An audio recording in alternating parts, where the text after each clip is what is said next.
นี่คือ2ฮีโร่ที่สำคัญเดิมพันด้วยชีวิตพ่อและก็ชีวิตอ้ายเคยที่ติดอยู่ในถ้ำถ้าบ่มี2คนนี้พากู้ภัยไทยลาวมุดทะลุถ้ำไปก็คงจะบ่ได้เห็นแผนที่ภายในถ้ำว่าม่องใดเป็นห้องโถงม่องใดคือจุดอันตรายสบายดี FC แฟนคลับทุกทางก็แล้วกันมาพบมาพ่อกันคลิปนี้อยากจะนำเสนอฮีโร่ที่อยู่ใต้มุมมืดท่านผู้ชมที่ผ่านมาเป็นระยะเวลา 7-8 วันพวกเขาก็จะได้เห็นแต่ฮีโร่ซึ่งเป็นพี่น้องกู้ภัยไทยลาวเท่านั้นส่วนใหญ่จะเป็นทีมกู้ภัยลักเพราะว่าเขาเจ้าลิ้นโซเชียลเป็นเขาเจ้าจะอัปเดตตอนนี้เป็นแนวใดเหตุการณ์เป็นแนวใดการทะลุทะลวงถ้ำไปฮอดจุดใดแล้วเฮาก็เลยจะจับเอามาเฮ็ดข่าวเพียงแต่กู้ภัยไทยลาวผู้ที่มีออร่าจับผู้ที่ลิ้นโซเชียลเป็นแต่บังเอิญเนาะมันยังมีอีกฮีโร่หลายสิบชีวิตที่ซวยงานอยู่ในถ้ำอยู่หน้าถ้ำนั่นแต่บ่ถึกถึงเพราะกลุ่มคนเหล่านั้นเขาเจ้าบ่โพสต์เขาเจ้าบ่เคลื่อนไหวเพราะข้าเจ้ามีความเป็นห่วงเป็นใยคนครอบครัวของเขาติดอยู่ในหั่นในคลิปนี้อยากจะมานำเสนอ2ฮีโร่พร้อมกับหลักฐานว่า2คนนี้เป็นดาบหน้าให้กับทีมกู้ภัยไทยลาวคันบ่มี2คนนี้ให้ข้อมูลคันบ่มี2คนนี้มุดไปทางหน้านำพาทีมกู้ภัยทั้งไทยและลาวเข้าไปป่านนี้ความคืบหน้าก็คงจะบ่มีอย่างต้องขอชมเชยบุคคล2คนนี้ก็แล้วกันเนาะ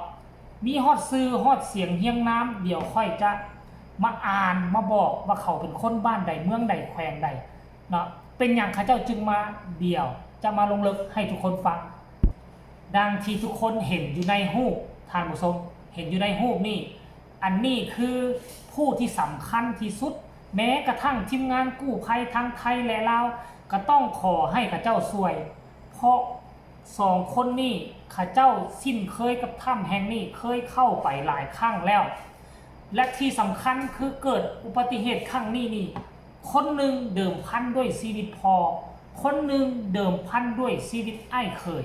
กู้ภัยไทยลาวมาฮอดปุ๊บก็ต้องมาขอความร่วมมือจาก2คนนี้2คนนี้ให้ข้อมูลข่าวทางด้านในถ้ำหลังจากนั้นกู้ภัยไทยลาวก็เลยบัญชาการให้2คนนี้เป็นดาบหน้าทะลุทะลวงเข้าไปแล้วกู้ภัยไทยลาวจึงตามหลังท่านผู้ชม MC แฟนคลับเนาะนี่ก็คือ2คนนี้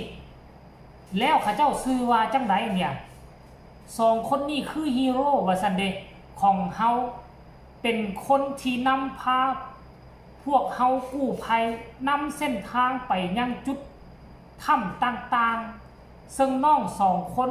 แมนอดทนและเก่งหลายน้องอ้วนแมนมีพอของน้องติดในถ้ำคนที่2ชื่อว่าน้องตายแมนมีอ้ายเคยหรือว่าพี่เคยติดอยู่ในถ้ำเส้นเดียวกันซึ่งภารกิจนี้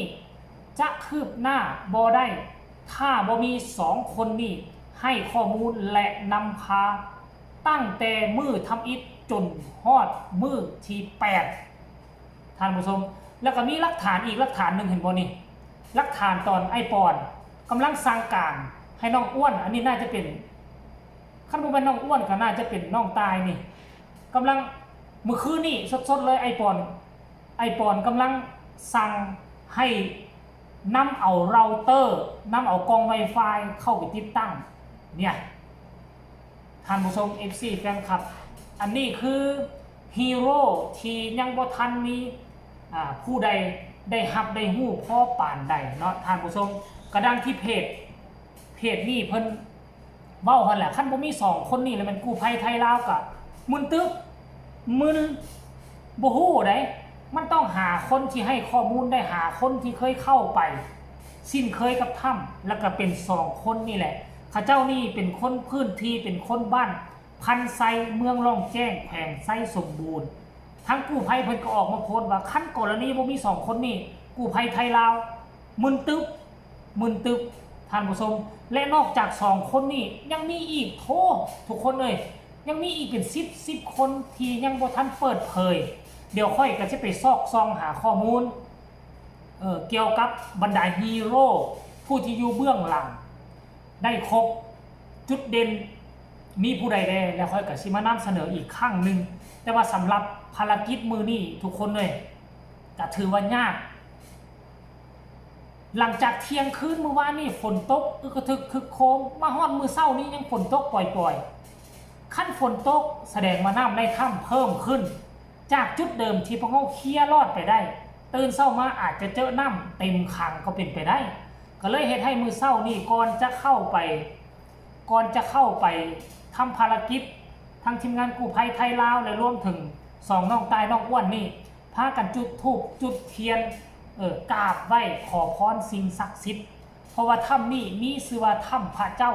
กะวังว่าพระเจ้าที่สิงสถิตอยู่ถ้ำนี้จะปกปักรักษาทีมงานกู้ภัยหมดสู่คนเนาะให้อยู่รอดปลอดภัยและกลับมาในตอนแรกมื้อนี้นั่นเองแต่ว่าตามคาดหมายขั้นท่ากรณีบ่มีอย่างผิดคาดทางกู้ภัยไทยลาวเพิ่นก็ออกมาโพสต์แล้วว่ามื้อนี้เฮาต้องทำภารกิจให้สำเร็จและพวกเฮาจะกลับประเทศไทยนำกันมื้อนี้ว่าซั่นเด้ก็ขอให้มันเป็นข่าวดีก็แล้วกันเด้อทุกคนเลยก็ขอให้พบแล้วขอให้ทุกคนยังมีชีวิตเนาะแต่ปัญหาคือพบแล้วยังมีชีวิตต้องประเมินไหนการที่สิเอาเขารอดกลับคืนมาได้นี่ห่วยต้องเบิ่งสภาพร่างกายของเขาความดงความดันสภาพจิตใจสภาวะการหายใจเป็นแนวใดเพราะว่าอยู่ในน้ำอยู่ในถ้ำนั่นฝนตกอัดน้ำเข้าไปอากาศมันก็จะยิ่งน้อยลงได้ท่านผู้ชมมันพื้นที่แคบลงเด็กอันนี้คือ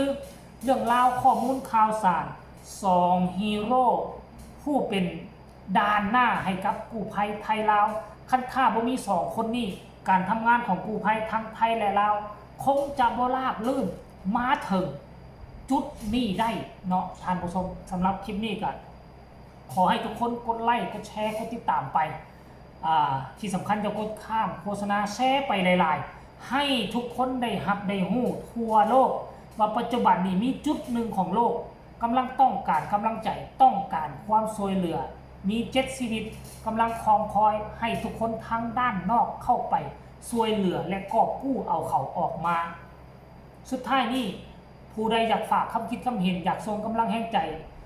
อยากส่งคำตำหนิติเตือนก็สามารถส่งข่าวมาได้ทางใต้คอมเมนต์สำหรับคลิปนี้ขอลาทานผู้ชมเป็นเพียงสำนีก่อนสบายดี